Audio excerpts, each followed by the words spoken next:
बिस्मिल्लाहिर्रहमानिर्रहीम अस्सलाम वालेकुम। उम्मीद है आप लोग सब खैरियत से होंगे। जो कोर्स हम पढ़ रहे हैं वो है इंफॉर्मेशन एंड कम्युनिकेशन टेक्नोलॉजी, और जो हम चैप्टर डिस्कस कर रहे थे वो डेटाबेस के बारे में था। डेटाबेस के बारे में हमने लास्ट वीडियो के अंदर देखा था, डेटाबेस क्या चीज़ है, उसमें फील्ड क्या होती है, रिकॉर्ड क्या चीज़ होती है, कुछ बेसिक चीज़ें हमने ERD डायग्राम देखी थी, टेबल्स के बारे में कुछ देखा था। तो इस वीडियो के अंदर हम बेसिकली डेटाबेस मैनेजमेंट सिस्टम देखेंगे कि डेटाबेस मैनेजमेंट सिस्टम क्या होता है। ठीक है, DBMS उसे बोला जाता है। ठीक है, DBMS stands for database management system. So database management system हमारे पास एक सिस्टम होता है जिसमें हम huge amount of data store कर सकते हैं, store large collection of data. उसके अंदर में हम क्या करते हैं, बेसिकली एक लार्ज कलेक्शन ऑफ डेटा को स्टोर करते हैं। ठीक है, ऑर्गेनाइज्ड फॉर्म में। उसमें जो डेटा पड़ा हुआ होता है वो ऑर्गेनाइज्ड फॉर्म में पड़ा हुआ होता है। ठीक है, तो वो बेसिकली हमारे पास एक लार्ज डेटा स्टोरेज सिस्टम बन जाता है। जिस तरह अभी हमारी यूनिवर्सिटी का पोर्टल है, LMS पोर्टल है, उसके अंदर बेसिकली क्या है, उसके अंदर जो हम ये स्लाइड्स अपलोड करते हैं, ठीक है, और वीडियोस के लिंक, स्लाइड्स के लिंक, और जो कुछ भी हम सारा डेटा स्टूडेंट्स का जो सारा रिकॉर्ड है, उनके जो अटेंडेंस हो रही है, उनका नाम, उनका सेमेस्टर, ठीक है, इसी तरह जितना भी डेटा है हमारा सारा यूनिवर्सिटी के डेटाबेस में हमारा डेटा सारा मौजूद है। तो बेसिकली वो क्या है, एक डेटाबेस मैनेजमेंट सिस्टम है। उसमें वो जो हमारी क्या कह सकते हैं, वो है एडमिनिस्ट्रेशन वाले, उसमें डेटा ऐड भी कर सकते हैं, सारे डेटा को देख भी सकते हैं, डेटा को डिलीट भी कर सकते हैं। ठीक है, सो बेसिकली वो क्या है, हमारे पास एक कंप्लीट डेटाबेस मैनेजमेंट सिस्टम है। ठीक है, सो नेक्स्ट हम आगे देखते हैं।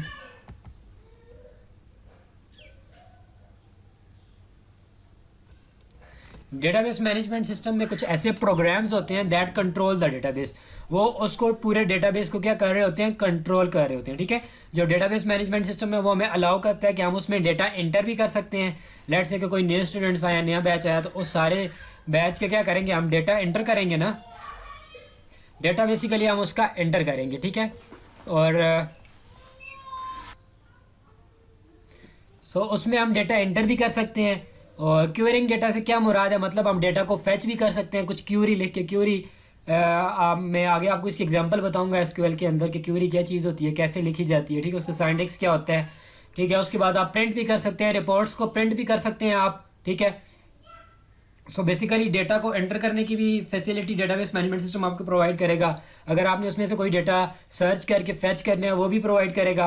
और अगर आपने कोई डेटा प्रिंट करना है, लेट्स से एक सेमेस्टर का रिजल्ट प्रिंट आउट करवाना है विया पोर्टल, या किसी की ट्रांसक्रिप्ट प्रिंट करवानी है, तो आप वो भी काम कर सकते हैं। ठीक है, it support thousands of users. जो डेटाबेस मैनेजमेंट सिस्टम्स होते हैं बेसिकली ये थाउजेंड्स ऑफ यूजर्स को सपोर्ट करते हैं। जिस तरह अगर आप यूनिवर्सिटी की अगर हम एग्जांपल लेते हैं तो एटलीस्ट 5 से 6 हज़ार स्टूडेंट्स तो होंगे यूनिवर्सिटी में। वो सारे वो उसी पोर्टल को यूज़ कर रहे हैं, उसी डेटाबेस को यूज़ कर रहे हैं। ठीक है, उसी के थ्रू उनकी अटेंडेंस हो रही है, उसी के थ्रू उनके सारे लेक्चर्स वगैरह डिलीवर हो रहे हैं, उसी के थ्रू सब कुछ हो रहा है। तो बेसिकली क्या करते हैं, डेटाबेस मैनेजमेंट सिस्टम सपोर्ट करते हैं थाउजेंड्स ऑफ यूजर्स को। ठीक है, it includes the tools to protect the data. इसके अंदर बेसिकली ऐसे टूल्स रखे जाते हैं, इंक्लूड किए जाते हैं, जो कि उस डेटा को प्रोटेक्ट कर रहे होते हैं। ठीक है, वर्किंग विद अ डेटाबेस, हम डेटाबेस के साथ कैसे काम कर सकते हैं। ठीक है, क्रिएट टेबल्स, क्योंकि डेटाबेस के अंदर डिफरेंट टेबल्स होते हैं, तो आप टेबल्स कैसे क्रिएट करेंगे। लेट्स से कि आपने एक टेबल क्रिएट करना है, ठीक है, स्टूडेंट्स के लिए क्रिएट करना है। ठीक है, तो सबसे पहले आपने क्या करना है, लिस्ट द नेसेसरी फील्ड्स। आपने कॉलम सेलेक्ट करने हैं, फील्ड सेलेक्ट करनी है कि आपके टेबल के अंदर कौन कौन से कॉलम्स होंगे, कौन कौन सी फील्ड्स होंगी। लेट्स से कि स्टूडेंट है, स्टूडेंट का फर्स्ट नेम, स्टूडेंट का लास्ट नेम, स्टूडेंट का सेमेस्टर, स्टूडेंट का GPA, स्टूडेंट की फ़ी कितनी है, ठीक है, स्टूडेंट की पिक्चर एंड स्टूडेंट का एड्रेस, स्टूडेंट का फ़ोन नंबर। ठीक है, तो ईच ये सारी फील्ड्स आपने डिफाइन करनी है। ठीक है, सो फील्ड में आपको पहले ही बता चुका हूँ, कॉलम को एक फील्ड बोलते हैं, उसको जो ऊपर हम डिस्क्राइब करके उसको हेडिंग देते हैं, उसका बेसिकली लिस्ट फील्ड का बेसिकली वो नेम आ जाता है। ठीक है, steps to define a field, field को आप कैसे डिफाइन कर सकते हैं, सबसे पहले उसको नेम देना है आपने, डिस्क्रिप्टिवली नेम द फील्ड, आपने उस फील्ड को नाम देना है। ठीक है, स्पेसिफाई द फील्ड टाइप, आपने फील्ड टाइप को स्पेसिफाई करना है। ठीक है, और चाहे कि नंबर होगा, इसमें टेक्स्ट होगा, क्या होगा, डिटरमिन द फील्ड साइज, उसका साइज बताना है, इसके अंदर कितने कैरेक्टर्स आ सकते हैं, 20, 50, 60, 80। So you have to specify this things. So इस तरह आप टेबल्स क्रिएट कर सकते हैं। ठीक है, आगे फील्ड की टाइप्स होती हैं डिफरेंट तरह की, मैंने जैसे कि ऊपर बताया कि आपने फील्ड टाइप की डिफाइन करनी है। तो फील्ड टाइप बेसिकली क्या करती है, डिस्क्राइब करती है टाइप ऑफ डेटा, कि किस टाइप ऑफ डेटा स्टोर्ड होगा। मतलब इस लेट से कि एक फील्ड है उसके अंदर न्यूमेरिक डेटा सेव होगा, एक फील्ड है उसके अंदर टेक्स्ट डेटा सेव होगा। सो आपने स्पेसिफाई करना है, ठीक है। तो फील्ड टाइप बेसिकली डिस्क्राइब कर रही होती है type of data that is being to be stored, जो डेटा स्टोर होने जा रहा है, ठीक है, उसकी टाइप बताती है। सो जितने भी डेटाबेस मैनेजमेंट सिस्टम है वो तकरीबन सेम टाइप्स यूज़ करते हैं। उसमें टेक्स्ट फील्ड्स होती हैं जिसके अंदर लेटर्स होते हैं, नंबर्स होते हैं, न्यूमेरिक फील्ड्स होती हैं जिसमें नंबर्स होते हैं totally, date and time field होती है, लॉजिकल फील्ड होती है जिसमें बेसिकली येस और नो का आंसर स्टोर होता है, ठीक है, और बाइनरी फील्ड्स होती हैं जिसमें इमेजेस और साउंड स्टोर्स होती हैं, काउंटर फील्ड जिसमें सिक्वेंशियल नंबर्स होते हैं सीक्वेंस में, ठीक है, मेमो फील्ड्स होती हैं जो कि large amount of data store करती हैं। सो फील्ड टाइप्स में बेसिकली टेक्स्ट फील्ड्स होती है, न्यूमेरिक फील्ड होती हैं, डेट एंड टाइम फील्ड है, लॉजिकल फील्ड है, बाइनरी फील्ड है, काउंटर फील्ड है और मेमो फील्ड है हमारे पास, ठीक है। सो बेसिकली इन टाइप्स में से आपने अपनी फील्ड की टाइप स्पेसिफाई करनी होती है। अब आगे आ गया जी, जब आपने फील्ड स्पेसिफाई कर ली, डेटा टेबल्स क्रिएट कर ले। अब एंटरिंग डेटा इनटू टेबल, आपने डेटा कैसे एंटर करना है टेबल के अंदर, ठीक है। यूज़र क्या करेगा, टाइप करेगा डेटा इन डेटा फील्ड के अंदर उसने डेटा टाइप करना है, ठीक है। Data must be enter accurately. So आपने इस चीज़ का ख्याल रखना है कि जो यूज़र है वो डेटा जो है एक्यूरेटली इंटर करे। लेट से कि उधर उसने एज पूछी हुई थी, मैं जाके उधर अपना नाम एंटर कर दूँ तो सिस्टम को एरर देना चाहिए, ठीक है। सो आपने ये चीज़ें डिफाइन करनी है। Constants helps to verify data, कुछ आप लिमिटेशंस लगाएं जो कि डेटा को वेरीफाई करने में आपकी मदद कर सकें, ठीक है। Forms are typically use for data entry, आप फॉर्म्स को यूज़ कर सकते हैं डेटा एंट्री के लिए। फॉर्म्स बेसिकली क्या होते हैं, फॉर्म्स में आप यूज़र से उसके डेटा या उसकी इन्फॉर्मेशन लेते हैं, उससे फर्स्ट नाम, उसका लास्ट नाम, उसकी इन्फॉर्मेशन, उसका फ़ोन नंबर, उसके कंट्री, उसका सिटी एंड उसका एड्रेस, ईच एंड एवरीथिंग आप किसकी मदद से लेते हैं, फॉर्म्स की मदद से लेते हैं बेसिकली, ठीक है। व्यूइंग रिकॉर्ड्स, आप रिकॉर्ड्स को कैसे व्यू कर सकते हैं, डेटा शीट्स के थ्रू आप कर सकते हैं। डेटा शीट आपको व्यू शो कर देता है, ऑल रिकॉर्ड्स जितने भी उस डेटा शीट के अंदर रिकॉर्ड्स होते हैं वो आपको शो कर देता है, ठीक है। Filters can limit the records shown, जो आप फिल्टर्स अगर आप लगाते हैं तो लिमिट कर सकते हैं रिकॉर्ड जो आपको शो हो रहे हैं। लेट से कि मैं KPK का हूँ तो मैं उधर फिल्टर लगा लूँगा कि जितने भी स्टूडेंट्स KPK के हैं उनका डेटा शो कर दें, या उसके अंदर हम फर्दर लिमिट लगा सकते हैं कि जी KPK के अंदर हरीपुर के जो स्टूडेंट्स हैं उनका सिर्फ डेटा शो, तो सिर्फ फिर KPK के अंदर हरीपुर वालों का डेटा मुझे शो होगा, ठीक है। Forms allow viewing one record, form basically हमें अलाउ कर रहे होते हैं कि कितने रिकॉर्ड, ठीक है। तो इस तरह आप कोई भी जो रिकॉर्ड्स हैं डेटा शीट व्यू में जाके आप उनको व्यू कर सकते हैं, ठीक है।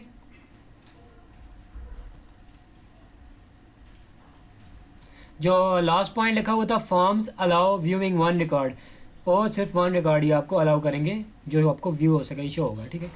जो सॉर्टिंग रिकॉर्ड्स, आप रिकॉर्ड्स को सॉर्ट कैसे कर सकते हैं, किस ऑर्डर में आप सॉर्ट करना चाहते हैं, तो ये भी आप स्पेसिफाई कर सकते हैं। ऑर्डर जो होता है रिकॉर्ड्स बेस्ड ऑन फील्ड होता है, मल्टीपल सब सॉर्ट्स भी हो सकते हैं उसके अंदर, रिजॉल्व द टाइज।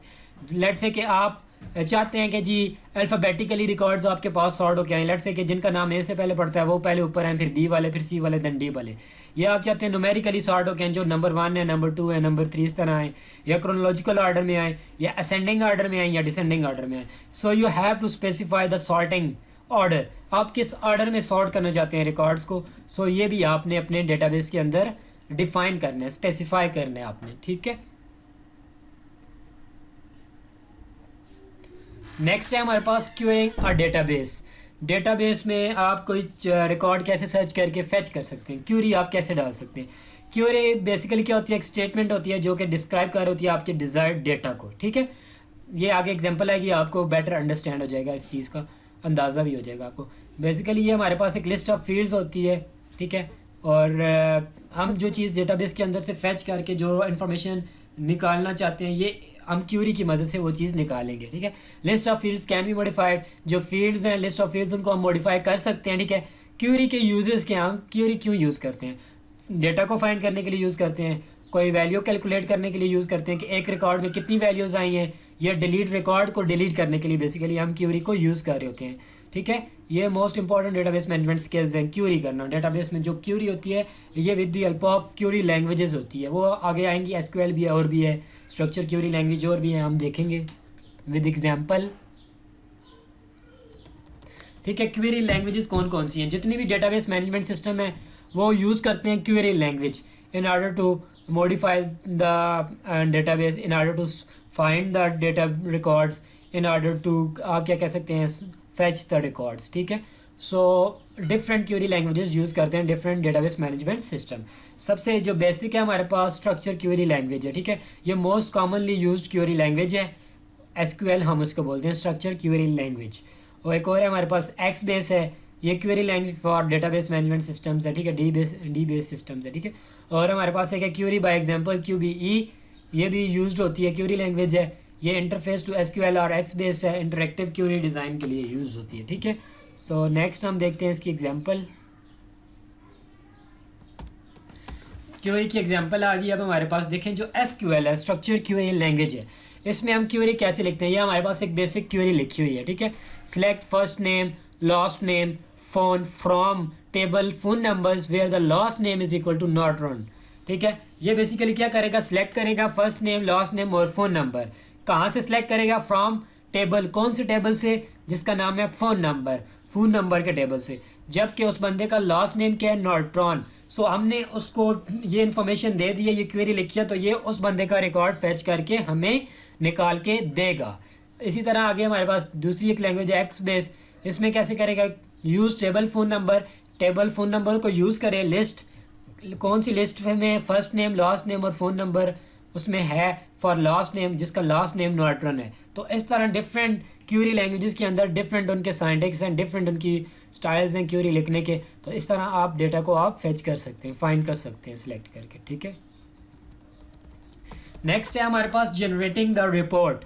कैसे आप जनरेट कर सकते हैं रिपोर्ट? जैसे कि मैंने आपको एग्जांपल दी थी, जब कोई चाहता है जी उसे ट्रांसक्रिप्ट चाहिए, वो ऊपर जाता है जी एडमिनिस्ट्रेशन वालों के पास, उन्हें बोलता है जी मुझे ट्रांसक्रिप्ट दें। वो बेसिकली क्या करेगा? पोर्टल पे जाएगा, आपका रोल नंबर टाइप करेगा, आपके सेमेस्टर पूरे हैं, आपको फाइनल प्रोजेक्ट पूरा है, तो क्या करेगा? वहाँ पे जाके जस्ट सिंपली आपकी जो आपकी ट्रांसक्रिप्ट है पूरे 8 सेमेस्टर की पूरी डिग्री की, वो वहाँ पे प्रिंट करेगा, तो सारा रिकॉर्ड आपका प्रिंट आउट होकर बाहर आ जाएगा। वो बेसिकली क्या है? उसको हम बेसिकली बोलते हैं report, generating reports from database management system. So उसको हम रिपोर्ट बोलते हैं। ठीक है, रिपोर्ट में बेसिकली हम क्या कर सकते हैं? प्रिंट कर सकते हैं उस इन्फॉर्मेशन को जो एक्सट्रैक्ट होती है from database. Can calculate data को कैलकुलेट कर सकते हैं। ठीक है, पर रो, पर टेबल और entire table. Pictures and formatting can be included, उसके अंदर हो सकती है, पिक्चर्स भी हो सकती हैं and format. So that's the end of chapter जो हमने स्टार्ट किया था, database, introduction to database and database management system. ठीक है, and information system. So that's all from today's video. आज के जो लेक्चर था उसके अंदर हमने डेटाबेस मैनेजमेंट सिस्टम देखे हैं, कुछ क्वेरी लैंग्वेज देखे हैं। ठीक है, जिस तरह एसक्यूएल है, एक्स बेस हमने देखी। ठीक है, उसकी कुछ एग्जांपल्स हमने देखी। बेसिकली मकसद आपको जस्ट इंट्रो देना था इन चीज़ों का। ये सारे जो भी RS डेटाबेस के बारे में आप फुल सब्जेक्ट पढ़ेंगे आप नेक्स्ट सेमेस्टर्स के अंदर। इसी तरह जो हमने प्रोग्रामिंग लैंग्वेजेस का इंट्रो पढ़ा था लास्ट वीक के अंदर, उसके भी आप प्रॉपर कोर्सेज पढ़ेंगे हर एक लैंग्वेज का। C++ का पढ़ेंगे आप, वेब इंजीनियरिंग का पढ़ेंगे, पाइथन का पढ़ेंगे। सो ये आप इंडिविजुअली एक एक चीज़ स्टडी करेंगे। सो इस कोर्स में जो आपका कोर्स है ना, इसमें जस्ट आपको इंट्रोडक्शन देना है चीज़ों का, आपको जस्ट ओवरव्यू, आपको पता हो जाए हाँ जी ये चीज़ें इस फील्ड से रिलेटेड है।